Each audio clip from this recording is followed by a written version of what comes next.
You was giving them all that love, and you'd hear them say, "You're not supposed to love Nanny. Nanny's a nigger." And they would say it so nasty till it would cut your heart out almost, and you couldn't say a mumbling word. A woman knows how to shift a smile when the burden is so heavy. Know how to smile when she want to cry. Smile when sorrow done touched her so deeply. So that's why I feel black women in the field had to pray and had to moan and had to cry. Them prayers went a long way and protected a lot of people. And God wiped away those tears. And the next morning, we had the strength to go on. Dorothy Bolden. But despite all the obstacles, blacks began to rise. More blacks were being educated. There was now a growing black middle class. And the children of the former slaves were not too quick to bow down to the white man as their parents had. Whites perceived a new generation of black Southerners, the sons and the daughters and the grandsons and granddaughters of the former slaves, who had not been disciplined by slavery, who had never known slavery, who were perceived as much more restless and obviously much more threatening because, unlike some of their parents and grandparents, they seemed less afraid of whites. We are not the Negro from whom the chains of slavery fell a quarter of a century ago. Most assuredly not. We are now qualified as being the equal of whites, and should be treated as such. Every time we see a Negro physician, it does us good. When we see a Negro pharmacist, it goes still better.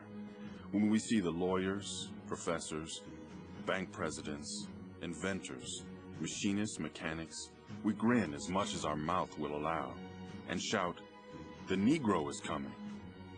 Editor, Richmond Planet. Many whites feared since the end of slavery that blacks would come to feel they were equal to whites. Now that fear seemed realized. The colored race is getting more unreliable. Freedom has ruined them in every way. Only the old-timey darkies can be trusted. The young ones are sullen and grow more insolent every day. They don't sing as they used to. You should have known the old days of the plantation. Every year it seems they're losing more and more of their own confessed good humor. I sometimes feel I don't know 'em anymore. They've grown so glum and serious, or I'm free to say I'm scared of 'em. Nowhere was this fear more pronounced than in Memphis, Tennessee, where in the 1880s 40% of the population was black. Faced with this growing black presence, whites demanded that the informal practices which had segregated the races since 1865 become legalized and strictly enforced. The laws were intended to accomplish what it was clear the conventions were not going to accomplish, which was, again, to make African Americans act inferior. Again, if white people couldn't make African Americans be inferior, they couldn't prevent some of them from attaining a kind of middle-class status despite the violence and despite the discrimination, then they could make them act inferior. These forced acts of humiliation began to manifest themselves on the Southern Railroad lines. Special Jim Crow cars were set aside on trains for black men and women, and for those white men who wanted to smoke and drink.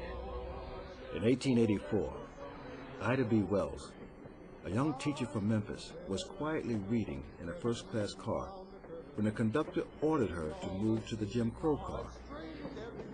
I refused, saying the forward car was a smoker and I was in the ladies' car. I proposed to stay. He tried to drag me out of my seat, but the moment he caught hold of my arm, I fastened my teeth on the back of his hand. Ida B. Wells. They are able to get her out of the seat, but she refuses to go into that combination car. And she gets off the train, walks back to town with her dress torn, with her hat now askew. She will sue the Chesapeake and Ohio Railway. She takes this mighty corporation to court, and she does prevail in the end, because the judge does say that indeed she was a lady. She's a school teacher. She was dressed the way she was supposed to dress. She acted accordingly. But the victory was short-lived. The verdict was overturned by a Tennessee appeals court. I had firmly believed all along that the law was on our side and would give us justice. I feel shorn of that belief and utterly discouraged. If it were possible, I would gather the race in my arms and fly away with them. God, is there no redress, no peace, nor justice for us? Teach us what to do, for I am sorely, bitterly disgusted. She said, I wanted so badly to do something great for my people, and I thought I had. But now, with this, I feel that the justice is no longer on our side. Inspired by her personal confrontation with Jim Crow, Wells decided to fight for the rights of all black people. She taught school by day, and at night wrote newspaper articles under the pen name Iola. In the late 1880s, when the Tennessee legislature moved to take the vote away from blacks, Wells attacked. The dailies of our city say that whites must rule this country. But this is an expression without a thought. The old Southern voice that made the Negroes jump and run to their holes like rats is told to shut up, for the Negro of today is not the same as Negroes were 30 years ago.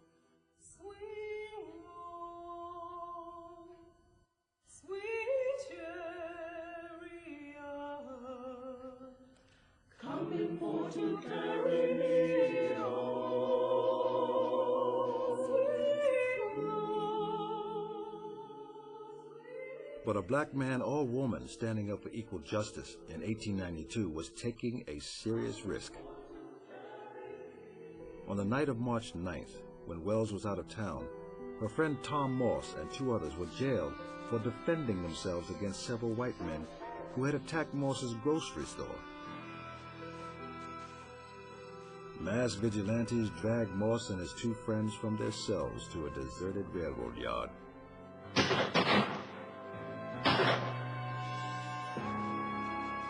Before he died, Moss cried out, "Tell my people to flee. There is no justice here." This lynching, a term that came to be applied to any mob killing of blacks, disheartened Wells. When she had come back to Memphis, she saw that the community was absolutely devastated, and so was she. No one knew quite what to do. But when she read those words, she said this is going to be her mission as well. And she begins to tell black Memphians, there is no justice for you here. The system is not working for us. No one is trying to get these killers of our young men. And it is one we should go. And go they did. At least 6,000 black Memphis residents would heed Wells's call to leave. It was the beginning of an exodus that in the coming decades would number in the millions. The murder of her friend also opened her eyes to who the true targets of the lynch mob were. When her 3 friends were lynched, she began to realize that even black people, middle-class black people, could be victims of that. And she talks about how until that happened, she had believed that those excesses, what she called excesses against the race, were only directed against those people who had perhaps done something to deserve it. This opened my eyes to what lynching really was, an excuse to get rid of Negroes who were acquiring wealth and property, and thus keep the race terrorized and keep the niggers down. Ida Wells is one voice that says that that these assumptions of black people, that we can actually come to some negotiated settlement with whites in this period, is a false assumption, and that you have to fight, that the only way we're going to do it is to fight. Ida B. Wells would eventually leave Memphis for Chicago. There she began her crusade against the murder of Southern blacks, which she would continue for the rest of her life. But across the South, lynching continued. Edward White, Vance McClure, Link Wagner, Robert Williams, George King, Scott Sherman, John Fry, Ovid Belzer, William Smith, Falcon Francis, A.L. Smart,